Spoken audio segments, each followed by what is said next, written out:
باب نمبر 17 امانت اور توبہ کے بیان میں محمد بن منقدر روایت کرتا ہے کہ میں نے اپنے باپ کو کہتے سنا کہ ایک دفعہ سفیان ثوری رحمۃ اللہ علیہ طواف کر رہے تھے کہ ایک شخص کو دیکھا کہ وہ ہر قدم پر درود پڑھتا ہے۔ سفیان ثوری نے اس کو کہا، تو نے تسبیح و تحلیل کو چھوڑ رکھا ہے اور صرف رسول اللہ صلی اللہ علیہ وسلم پر درود پڑھتا ہے، اس خصوصیت کی کیا وجہ ہے؟ اس نے کہا، بندہ خدا تو کون ہے؟ سفیان نے کہا کہ میں سفیان ثوری ہوں۔ کہا کہ اگر تو اپنے زمانے کا زاہد نہ ہوتا تو میں تجھے اپنے حال سے خبر نہ دیتا اور اپنے بھید پر واقف نہ کرتا۔ پھر کہا کہ میں اور میرا باپ بیت اللہ شریف کے حج کے واسطے چلے، راستے میں میرا باپ بیمار ہو گیا اور انتقال کر گیا، اس کا چہرہ سیاہ ہو گیا۔ میں نے انا للہ و انا الیہ راجعون کہا اور اس کا چہرہ ڈھانپ دیا۔ مجھے نیند آنے لگی اور میں سو گیا۔ خواب میں ایک شخص کو دیکھا کہ اس سے زیادہ نہ کوئی خوبصورت میں نے کبھی دیکھا تھا اور نہ اس سے زیادہ کوئی پاکیزہ پوش اور نہ اس سے زیادہ کوئی خوشبودار۔ وہ آہستہ آہستہ قدم اٹھاتے میرے باپ کے پاس آ پہنچا، اس کے چہرے سے چادر کو اٹھایا اور اپنے ہاتھ کو اس کے چہرے پر ملا، وہ سفید ہو گیا۔ جب وہ پیچھے ہٹا تو میں نے اس کا کپڑا پکڑ لیا اور کہا کہ اے بندہ خدا تو کون ہے جس کے طفیل مسافری کے زمین میں اللہ نے میرے باپ پر بڑا احسان کیا ہے؟ اس نے کہا، کیا تو مجھ کو نہیں جانتا؟ میں محمد صلی اللہ علیہ وسلم بن عبداللہ صاحب قرآن ہوں۔ تیرا باپ بہت زیادہ گنہگار تھا مگر مجھ پر درود و سلام بہت بھیجا کرتا تھا، اس لیے اس کی برکت سے اس کا چہرہ سفید ہو گیا۔ جب میں بیدار ہوا تو اپنے والد کے چہرہ سفید پایا۔ عمر بن دینار ابو جعفر رضی اللہ عنہ سے اور ابو جعفر رضی اللہ عنہ رسول اللہ صلی اللہ علیہ وسلم سے روایت کرتے ہیں کہ رسول اللہ صلی اللہ علیہ وسلم نے فرمایا کہ جس نے مجھ پر درود پڑھنا چھوڑ دیا وہ جنت کے راستے سے بھٹک گیا۔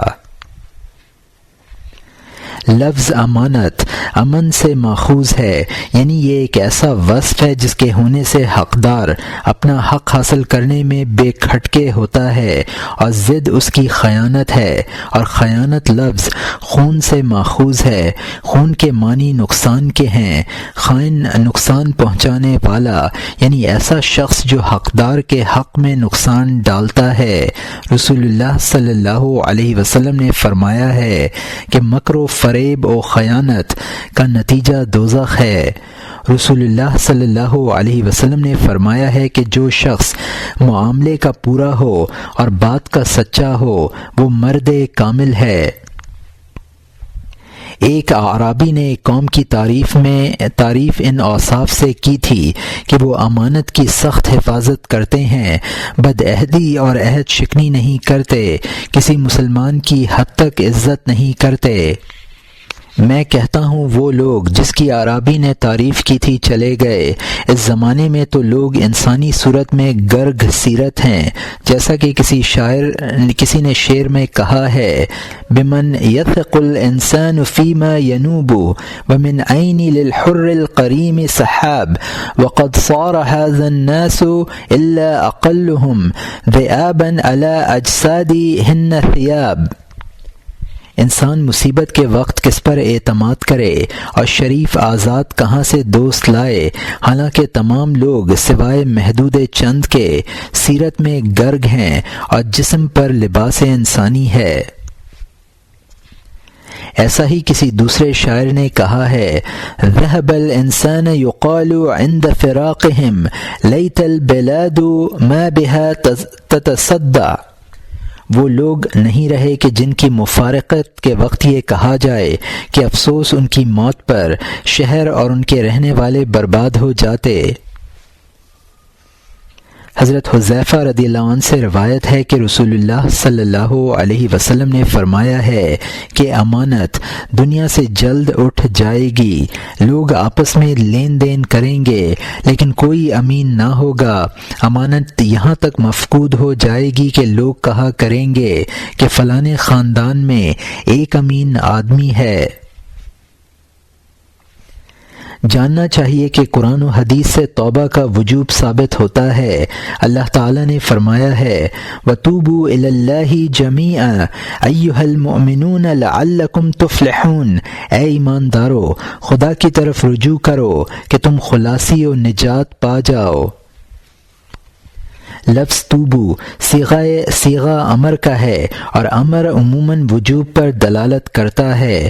دوسری جگہ فرمایا ہے کہ اللہ کی طرف سچے دل و خلوص نیت سے رجوع کر آؤ، اور توبہ کی فضیلت اس آیت شریف سے ان اللہ یحب التوابین و یحب المتطہرین، اللہ توبہ کرنے والوں اور صاف دلوں کو دوست رکھتا ہے، ظاہر ہوتی ہے۔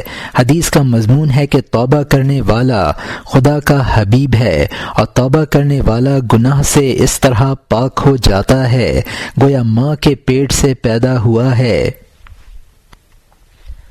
رسول اللہ صلی اللہ علیہ وسلم نے فرمایا ہے کہ اللہ تعالیٰ مومن بندے کی توبہ سے اس شخص سے بھی زیادہ خوش ہوتا ہے جس کی اونٹنی ایک ہولناک جنگل میں گم ہو گئی ہے اور اس پر اس کا کھانا پینا ہو، اس نے اس کی تلاش کی ہو اور اس کی تلاش میں اسے سخت گرمی اور پیاس لگی ہو، پھر وہ اسی مقام پر واپس آئے جہاں سے اس کی اونٹنی گم ہو گئی تھی، اس خیال سے وہاں پہنچ کر مر جائے، پھر جب وہ آئے اور وہاں آ کر مرنے کے واسطے اپنا سر بازو پر رکھے اور اسے نیند آ جائے، اور جب وہ بیدار ہو تو اونٹنی کو بما طعام و شراب یعنی کھانا پینا کے اپنے پاس کھڑی ہوئی پائے، تو جس طرح یہ آدمی اونٹنی کو دیکھنے سے خوش ہو جاتا ہے، اللہ تعالی مومن بندے کی توبہ سے اس سے بھی زیادہ خوش ہوتا ہے۔ حضرت حسن رضی اللہ عنہ سے روایت ہے کہ جب اللہ تعالی نے حضرت آدم علیہ السلام کی توبہ قبول کی تو فرشتوں نے مبارکباد دی، اور جبرائیل و میکائیل ان کے پاس آئے اور کہا کہ آدم علیہ السلام خوش ہو کہ اللہ نے تیری توبہ قبول کی۔ آدم علیہ السلام نے کہا اے جبرائیل، اگر میں اس توبہ کے بعد کوئی سوال کروں تو کیا ہوگا؟ اللہ تعالی نے آدم علیہ السلام کی طرف وحی بھیجی، اے آدم، تو نے اپنی اولاد کو رنج و تکلیف میں ڈالا ہے اور میں نے ان کے لیے توبہ کا دروازہ کھول رکھا ہے، پس جو مجھے پکارے گا میں اس کی توبہ قبول کروں گا جس طرح تیری توبہ منظور ہوئی، اور جو مجھ سے مغفرت چاہے گا میں بخل نہیں کروں گا، کیونکہ میں قریب مجیب یعنی نزدیک قبول کرنے والا ہوں۔ اے آدم، میں توبہ قبول کیے جانے والوں کو قبروں سے حشاش بشاش ہنستے ہوئے اٹھاؤں گا اور ان کی آرزوئیں بر لاؤں گا۔ رسول اللہ صلی اللہ علیہ وسلم نے فرمایا ہے کہ اللہ تعالیٰ پھیلاتا ہے ہاتھ اپنا رات کے گنہگار کے لیے دن تک اور دن کے گنہگار کے لیے رات تک، یہاں تک کہ آفتاب مغرب کی طرف نکل آئے یعنی قیامت آ جائے۔ اللہ کا ہاتھ پھیلانا یہ معنی رکھتا ہے کہ اللہ تعالی خود اس کی توبہ کا طالب ہوتا ہے تو قبول کرنے میں کیا دیر ہوگی، یعنی بڑی خوشی سے قبول کرتا ہے۔ رسول اللہ صلی اللہ علیہ وسلم نے فرمایا ہے کہ اگر تم اتنے گناہ کرو کہ آسمان تک پہنچ جائیں پھر تم توبہ کر لو تو اللہ تم پر رجوع کرے گا یعنی توبہ قبول کرے گا۔ رسول اللہ صلی اللہ علیہ وسلم نے فرمایا ہے کہ بندہ گناہ کرتا رہتا ہے اور جنت میں داخل ہو جاتا ہے۔ صحابہ نے پوچھا یا رسول اللہ صلی اللہ علیہ وسلم یہ کس طرح؟ فرمایا کہ اس نے دل میں توبہ کا مصمم ارادہ کیا ہوتا ہے اور چاہتا ہے کہ گناہوں کو ترک کر دوں، یہاں تک کہ جنت میں داخل ہو جاتا ہے۔ رسول اللہ صلی اللہ علیہ وسلم کا قول ہے کہ گناہ کا کفارہ ندامت و پشیمانی ہے، اور گناہ سے توبہ کرنے والا اس کی مانند ہے جس نے کوئی گناہ نہیں کیا۔ روایت ہے کہ ایک حبشی نے رسول اللہ صلی اللہ علیہ وسلم سے کہا، یا رسول اللہ صلی اللہ علیہ وسلم، میں گناہ کرتا ہوں، کیا میرے لیے توبہ ہے؟ فرمایا ہاں۔ وہ چلا گیا، پھر لوٹ کر آیا اور پوچھا، یا رسول اللہ صلی اللہ علیہ وسلم، کیا خدا مجھے دیکھا کرتا تھا جب میں گناہ کیا کرتا تھا؟ فرمایا ہاں۔ حبشی نے ایک چیخ ماری اور اس کے ساتھ ہی دم برابر ہو گیا۔ روایت ہے کہ جب اللہ تعالی نے شیطان کو ملعون بنایا تو شیطان نے خدا سے مہلت مانگی، خدا نے قیامت تک مہلت دے دی۔ شیطان نے کہا، مجھے قسم ہے تیری عزت و شہرت کی کہ میں انسان کے دل سے نہیں نکلوں گا جب تک اس میں روح ہے۔ اللہ تعالی نے کہا، مجھے بھی اپنی عزت و جلال کی قسم ہے کہ میں بھی توبہ کا دروازہ بند نہ کروں گا جب تک اس میں روح ہے۔ رسول اللہ صلی اللہ علیہ وسلم نے فرمایا ہے کہ نیکیاں گناہوں کو اس طرح دور کرتی ہیں جس طرح پانی میل کو۔ سعید بن مسیب کا قول ہے کہ آیت ذیل انہو کان للأوابین غفورا، وہ رجوع کرنے والوں کو معاف کرنے والا ہے، ایک ایسے شخص کے حق میں نازل ہوئی تھی جو گناہ کرتا تھا، پھر توبہ کرتا تھا، پھر گناہ کرتا تھا، پھر توبہ کرتا تھا۔ فضیل رحمۃ اللہ علیہ کا قول ہے کہ اللہ نے کہا کہ گنہگاروں کو خوشخبری سنا دے کہ اگر وہ توبہ کریں گے تو میں قبول کروں گا، اور نیکوکاروں کو ڈرا کہ اگر میں عدل سے کام لوں اور فضل سے کام نہ لوں تو ان کو عذاب دوں۔ حضرت عبداللہ بن عمر رضی اللہ عنہ کا قول ہے کہ جو شخص گناہوں کو یاد کر کے خدا سے ڈرے اس کے گناہ لوح محفوظ سے مٹا دیے جاتے ہیں۔ روایت ہے کہ ایک نبی سے کوئی گناہ ہو گیا، اللہ نے وحی کی کہ اگر تو دوبارہ کرے گا تو میں عذاب دوں گا۔ اس نے کہا، اے رب، تو ہے اور میں ہوں، اگر تو مجھ کو نہیں بچائے گا تو میں دوبارہ کروں گا۔ پس اللہ نے اس کو بچا لیا۔ روایت ہے کہ ایک شخص نے ابن مسعود رضی اللہ عنہ سے کہا کہ مجھ سے ایک گناہ ہو گیا ہے، کیا اس کے لیے توبہ ہے؟ ابن مسعود رضی اللہ عنہ نے منہ پھیر لیا اور کچھ جواب نہ دیا۔ اس شخص کی آنکھوں میں آنسو بھر آئے۔ ابن مسعود رضی اللہ عنہ نے دیکھا اور کہا کہ جنت کے 8 دروازے ہیں، وہ کھلتے اور بند ہوتے رہتے ہیں، مگر توبہ کا کبھی دروازہ بند نہیں ہوتا، پس عمل کر اور نا امید نہ ہو۔ روایت ہے کہ بنی اسرائیل میں ایک جوان تھا، اس نے 20 سال تو خدا کی عبادت کی اور 20 سال خدا کی نافرمانی۔ ایک دن شیشہ دیکھا، داڑھی سفید ہو گئی تھی، ملول و غمگین ہوا، پھر کہا، یا الہی، میں نے 20 سال تیری اطاعت کی اور 20 سال سرکشی اور نافرمانی کی، اب اگر میں تیری طرف آ جاؤں تو تو مجھے قبول کرے گا؟ اس حال میں ایک شخص کو جو اسے نظر نہیں آتا تھا کہتے ہوئے سنا، جب تو نے ہمیں قبول کیا تھا تو ہم نے تجھے قبول کیا، اور جب تو نے ہمیں چھوڑ دیا ہم نے تجھے چھوڑ دیا، اور اب بھی اگر تو ہماری طرف رجوع کرے گا تو ہم تجھے قبول کریں گے۔ ابن عباس رضی اللہ عنہ سے روایت ہے کہ رسول اللہ صلی اللہ علیہ وسلم نے فرمایا کہ جب بندہ توبہ کرتا ہے تو اللہ اس کی توبہ قبول کر لیتا ہے، اور کرامن کاتبین اس کے گزشتہ گناہوں کو مٹا دیتے ہیں، اور اس کے اعضاء بھی اس کے گناہوں کو بھول جاتے ہیں، اور زمین و آسمان بھی ان جگہوں کو جہاں وہ گناہ کیا کرتا تھا بھول جاتے ہیں، تاکہ کوئی چیز قیامت کے روز اس کے برخلاف گواہی نہ دے سکے۔ حضرت علی کرم اللہ وجہہ روایت کرتے ہیں کہ رسول اللہ صلی اللہ علیہ وسلم نے فرمایا کہ عرش کے گردا گرد مخلوقات پیدا کرنے سے 4000 سال پہلے یہ لکھا ہوا ہے، انی لغفار لمن تاب وامن عمل صالحا ثم اہتدی، میں معاف کر دیتا ہوں اس کو جس نے توبہ کی اور ایمان لایا اور نیک عمل کیے، پھر اس راستے پر چل پڑا۔ جاننا چاہیے کہ چھوٹے اور بڑے گناہوں سے فوراً توبہ کرنا فرض عین ہے، کیونکہ صغیرہ پر اصرار کرنے سے کبیرہ ہو جاتا ہے۔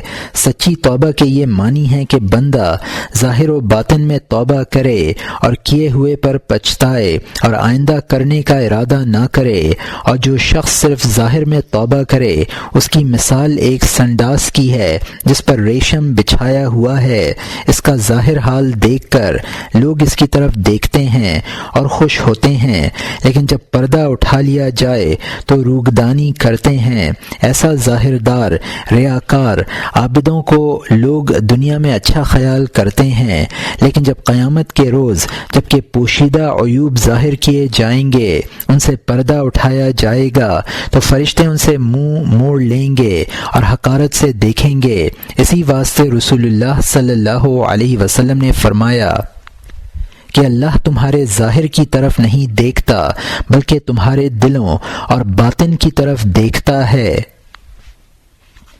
حضرت ابن عباس رضی اللہ عنہ سے روایت ہے کہ قیامت کے روز اکثر لوگ ایسے بھی ہوں گے جو تائب ہوں گے، مگر حقیقت میں وہ تائب نہ ہوں گے، کیونکہ ان کی توبہ خلوص نیت سے نہ تھی، وہ پشیمان نہ ہوئے تھے، آئندہ گناہ نہ کرنے کا ارادہ نہ کیا تھا، اور مظلوموں کے حقوق واپس نہ کیے تھے، اور حتی الوسع ان سے نکلنے کی کوشش نہ کی تھی، اور گناہوں کو بھول گئے تھے، کیونکہ گناہوں کو بھول جانا بہت بڑی قباحت ہے۔ بس عاقل کو چاہیے کہ اپنے نفس کا حساب لیتا رہے اور گناہوں کو بھول نہ جائے، جیسا کہ کسی کا قول ہے، یا ایھا المذنب المحسی جرائمہ لا تنسى ذنبك واذكر منه ما سلف وتب الى الله قبل الموت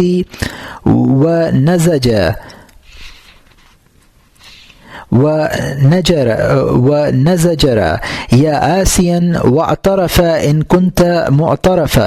اے گنہگار، اپنے گناہوں کے گننے والے اپنے گناہوں کو مت بھول بلکہ گزشتہ گناہوں کو یاد رکھ، اور مرنے سے پہلے اللہ کی طرف متوجہ ہو اور گناہوں سے باز رہ اور اپنے گناہوں کا اقرار کر اگر تو توبہ کرنے والا ہے تو۔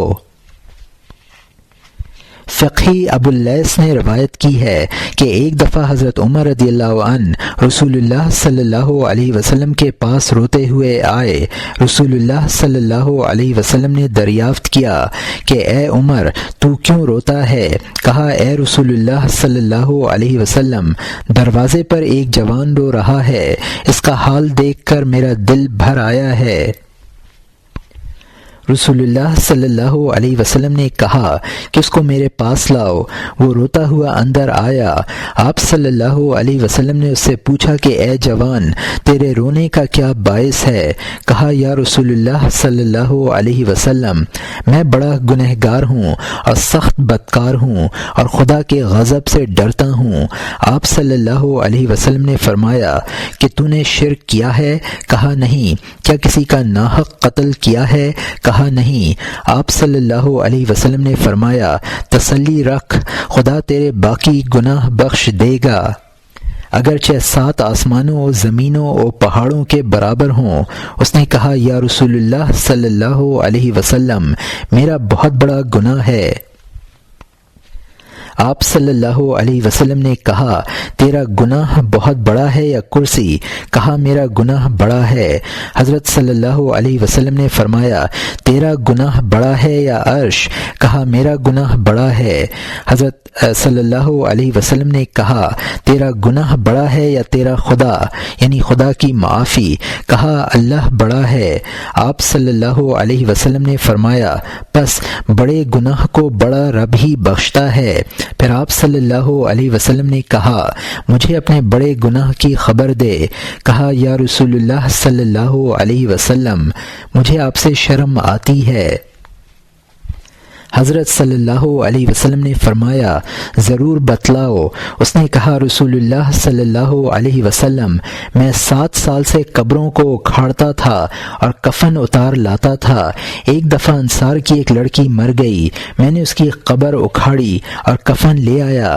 تھوڑی دور آیا تھا کہ شیطان مجھ پر غالب ہوا، میں واپس ہوا اور اس مردہ لڑکی سے مجامعت کی۔ پھر جب اٹھنے لگا تو وہ لڑکی کھڑی ہو گئی اور کہا کہ ہائے افسوس اے نوجوان، تو خدا سے نہیں ڈرتا اور نہیں جانتا کہ مظلوم کا بدلہ ظالم سے لیا جائے گا۔ تو نے مجھ کو مردوں کے لشکر میں ننگا چھوڑ دیا اور خدائے عز و جل کے سامنے تو نے مجھے جنبی یعنی پلید کر کے کھڑا کیا۔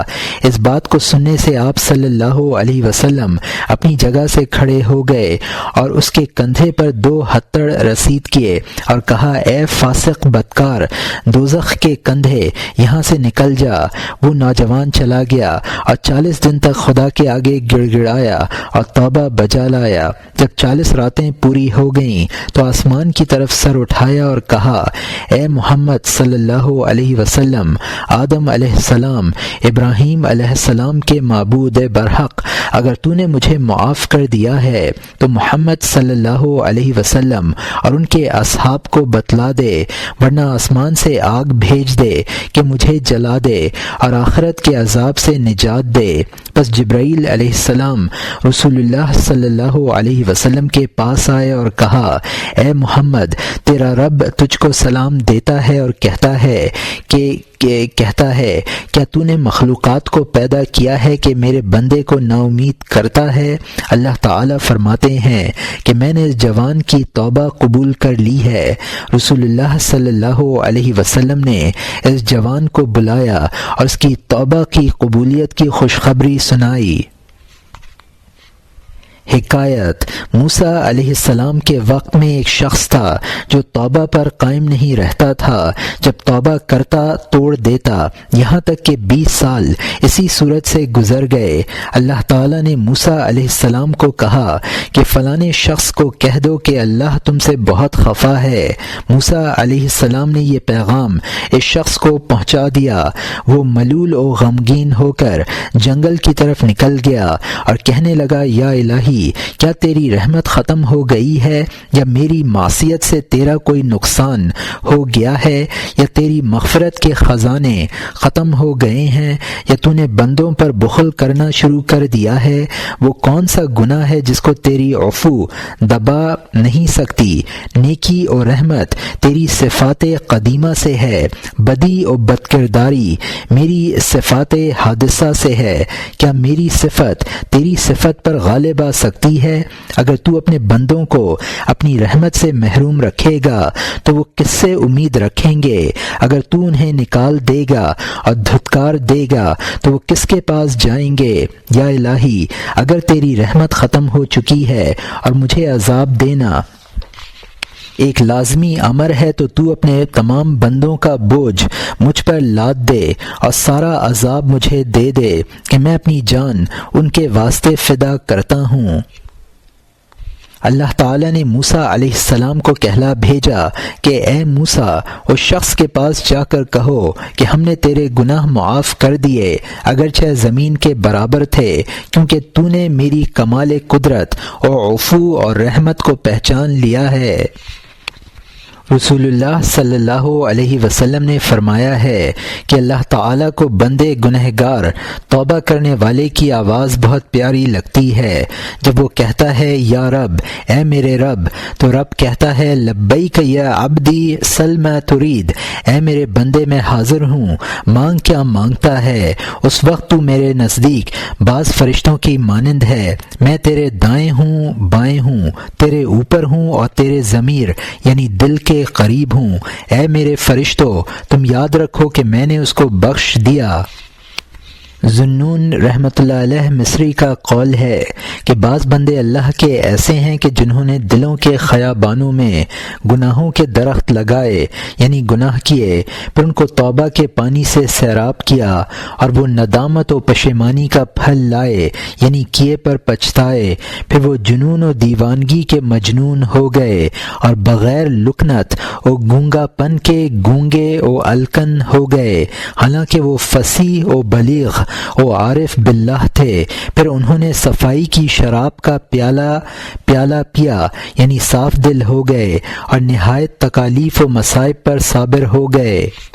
پھر ان کے دلوں نے عالم ملکوت کی سیر کی، یعنی ان کے دل اخلاق ذمیمہ سے پاک ہو گئے اور ان کی قوت فکریہ و عقلیہ نے عالم جبروت کی پردہ نشین لونڈیوں میں گشت کی، یعنی عالم بالا کے اسرار کو معلوم کیا اور ندامت کے سائبان کے سائے میں بیٹھے اور گناہوں کے اعمال نامے کو پڑھا اور اپنے نفس کو ملامت کی، یہاں تک کہ پرہیزگاری کی سیڑھی سے زہد عالی مرتبہ تک پہنچ گئے اور ترک دنیا کی تلخی کو میٹھا پایا اور سخت بستروں کو نرم پایا، یہاں تک کہ نجات کی رسی اور سلامتی کی ڈوری پر کامیاب ہو گئے اور ان کے ارواح ترقیوں کے میدان میں چلے، یہاں تک کہ نعمتوں کے باغوں میں پہنچ گئے اور حیات جاودانی کے دریا میں غوطہ زن ہوئے اور جزا و فضا و شکایت کی خندقوں کو گرا دیا اور دانشمندی و سعادت مندی کی کشتی پر سوار ہوئے اور سلامتی کے سمندر میں نجات کی ہواؤں سے بادبانوں کو متحرک کیا، یہاں تک کہ امن و امان و کرامت کے باغوں میں پہنچ گئے۔